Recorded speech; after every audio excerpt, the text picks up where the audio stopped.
Maayad haal daw ta inwalan. Yan at Dalia PS Padahos ang news correspondent from the community-based radio FM station ZXBU.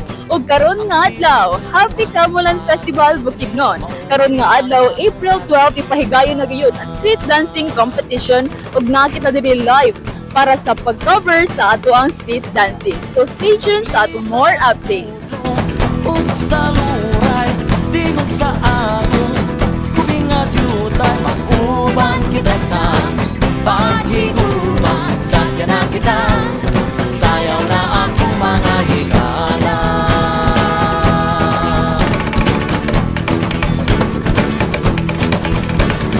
Kaamulan, kaamulan, kaamulan, maglipot ang tanan.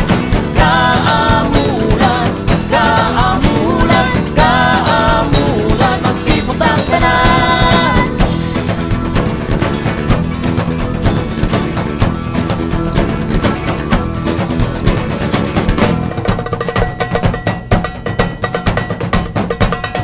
So, mao ko to siya mga higala para sa atong update na humana ang duha ka contingent ang Valencia ug ang Kabangasan. Karon makita natin sa likod nga moabotay na ang third contingent mao ang Libuna. For stay tuned sa atong more pa nga mga update.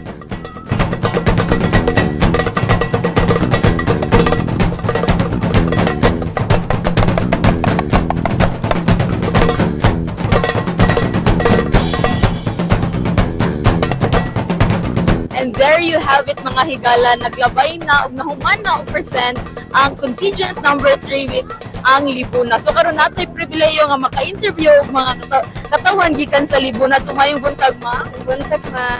So pwede ba may makapangutana sa imong pangalan? Yes, ma'am. I'm Judy Ann Doroteo Bagyo. Oh, so gikan siya sa Libuna. So ma'am, unsa imong mga maingon sa ato nga street dancing competition karon og imong mga experience so far? First time yun ako, ma'am. Grabe ka-init, bro. Grabe siya ka-enjoy. Sada kayo. Labi nakita na ko ang sa Libuna.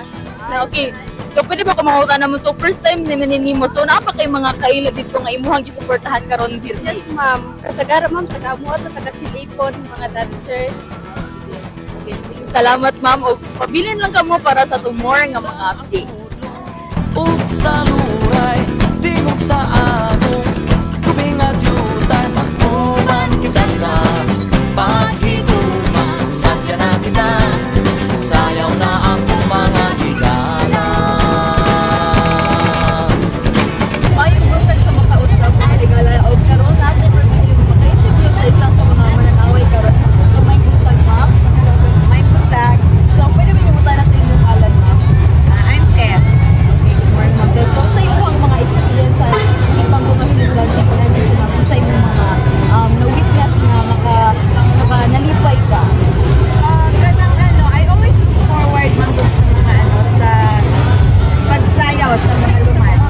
And then the colorful attires and yung costume nila, tapos yung mga movements nila, yan ang look forward ko because it's so impressive and so bukidnon. So yun ang look forward. So, kung kuwan, ma'am, nauna to na ikaw ang judge, ma'am, sa imo ka ang pipiling mo madaog sa dancing competition. Saka ta malay-malay. Okay, bye. Thank you so much, ma'am. There you have it, mga higala. Naghumana ang upat na contingent ng Balay-Balay City. O karon makita na sa tupalimot na mga katawan padulong na sa Capitol Grounds para sa Capitol Grounds presentation. Magkita-kita na dito sa Capitol Grounds. So,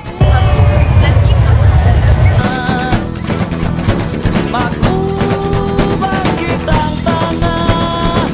Kaamulan, kaamulan, kaamulan, kaamulan.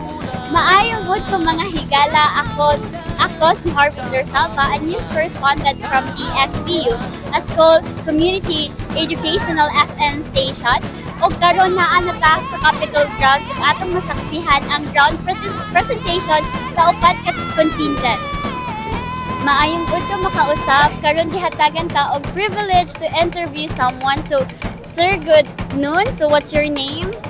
Ako si Ronald Dicon Layali Matthew, taga Bukidnon. Sir Ronald, kapila na ka naka-witness og Kaamulan street dancing? Bali, kanon na ika-second time na ako. Oo, sa first time ako, pinakauna dito nga Kaamulan Festival. Ako to sa tungayan, bro, din ako kayo medyo bata-bata pa ko. Karon wala, idaran na. So, how does your experience so far, sir, experiencing since twice pa man nimo na experience ang Kaamulan street dancing? Do you think mas nag-improve ba ang Kaamulan 2025 karon? Yes, improve kayo. Kaya sa first time na ako, dili pa nga ni kadagan ang tao, dili pa nga ni ka nindot o dabis ang mga presentation karon. Grabe na, murag na sobra ka dabis gyud kayo. Para sa ako, no, second time na ako karon, pira ka nindot gyud kayo karon, murag mapampud ka ba, magulat ka, oy, ingani na ka dako ang improvement mo na enhance na ang mga activities karon sa Kaamulan. So, thank you for your time, sir, and thank you again. Thank you so much po. So that's stay tuned for more updates, mga higala. Maayong udto, mga higala, kausab na ano po tayo, adun another privilege to interview someone. So, good noon, ma'am. What's your name?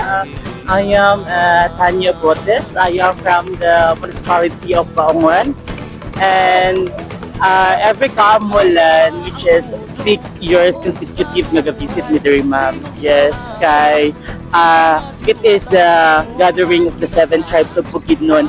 Then we should witness, no, sa ato ang mga kaluma diri, sa atong mga katribo diri sa Bukidnon. So importante siya kay in every year we should celebrate Kaamulan Festival. Isa ra pod in every year ay harap pod nato mahimamat, no, ang ato ang mga kaigsuunan nga mga lumad. Importante kini siya kay tungod sa ato ang kultura diri na labi na sa Bukidnon.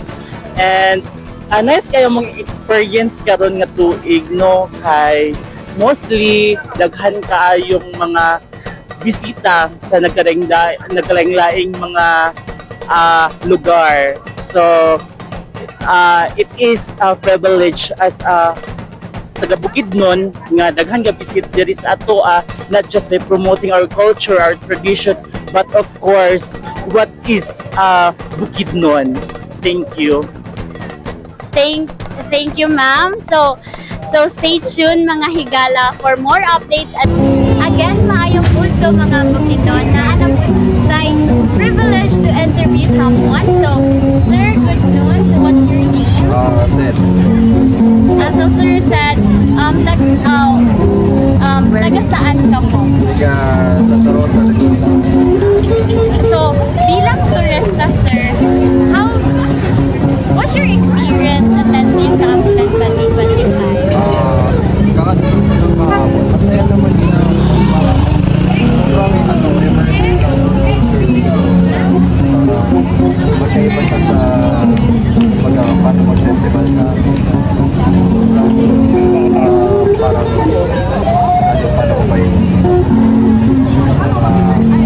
mas close na sa roots ng culture. So last question, sir, do you have learning from this event, sir, or dating away? Wala pa naman, siguro bukas kasi nakakatitig ko lang. So enjoy your Kaamulan, sir. Thank you. And that's it, mga higala. Stay tuned for the update for the championship, for the street dancing and ground presentation competition. Ug mao kini ang mga resulta sa maunga kompetisyon para sa street dancing competition. Third runner-up Kabanglasan, second runner-up Libuna, first runner-up Valencia City ug ang Malaybalay City mao ang nikampyon. Para sa float competition, third runner-up Kabanglasan, second runner-up Valencia City, first runner-up Malaybalay City ug ang Libuna mao ang nikampyon.